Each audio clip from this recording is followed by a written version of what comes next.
नमस्कार, मैं काजल मिश्रा। स्वागत है आपका लाइव। नजर डालते हैं हरियाणा की मुख्य खबरों पर।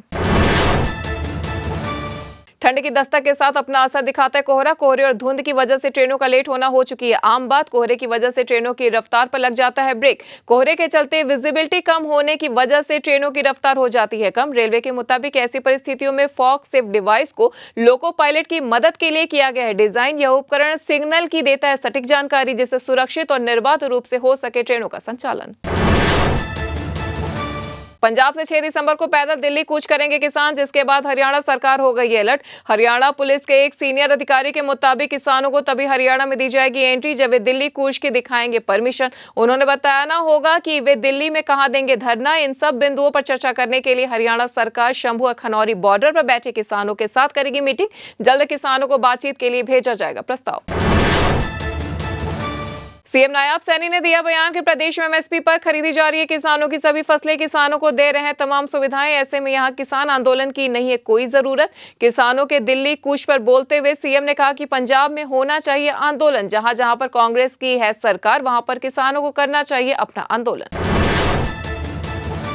करनाल में कृषि मंत्री श्याम सिंह राणा ने किसानों के 6 दिसंबर को प्रस्तावित दिल्ली कूच के सवाल पर कहा कि दिल्ली कूच का नहीं है कोई मुद्दा। 3 कृषि कानूनों के समय पर था मुद्दा। पंजाब में किसानों ने जो चलाया हुआ प्रदर्शन, उससे पंजाब का ही हुआ है नुकसान। उन्होंने कहा कि बड़े उद्योगों से संबंधित राइस मिलर चले गए बिहार और मध्य प्रदेश की तरफ। जहां चलेंगे प्रदर्शन और होंगे धरने, वहां होगा नुकसान।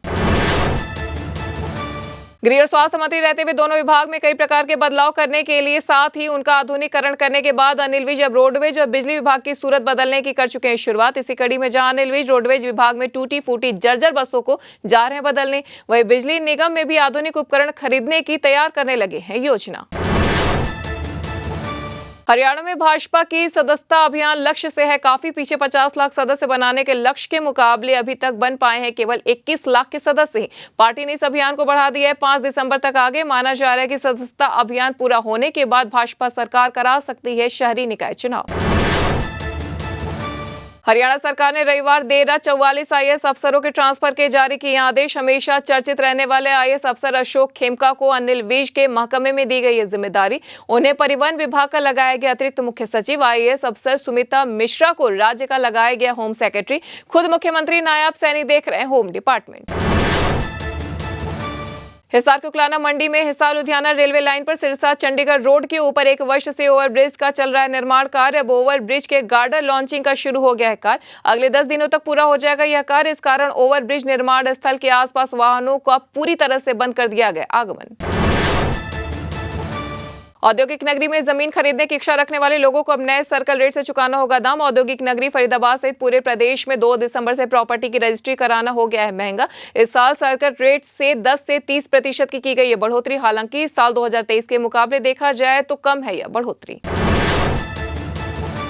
प्रदेश में 24 घंटे मौसम में देखने को मिला है बदलाव। पश्चिमी विक्षोभ के सक्रिय होने से दिन और रात के तापमान में दर्ज की गई है बढ़ोतरी। दिन के तापमान में 0.2 डिग्री की हुई है बढ़ोतरी, वहीं रात के तापमान में 1.3 डिग्री की हुई है बढ़ोतरी। करनाल में सबसे ठंडा दिन किया गया है दर्ज। यहां दिन का अधिकतम तापमान 25 डिग्री किया गया है दर्ज। वहीं सोनीपत में सबसे ठंडी रही रातें, यहां न्यूनतम तापमान रहा 8.3 डिग्री।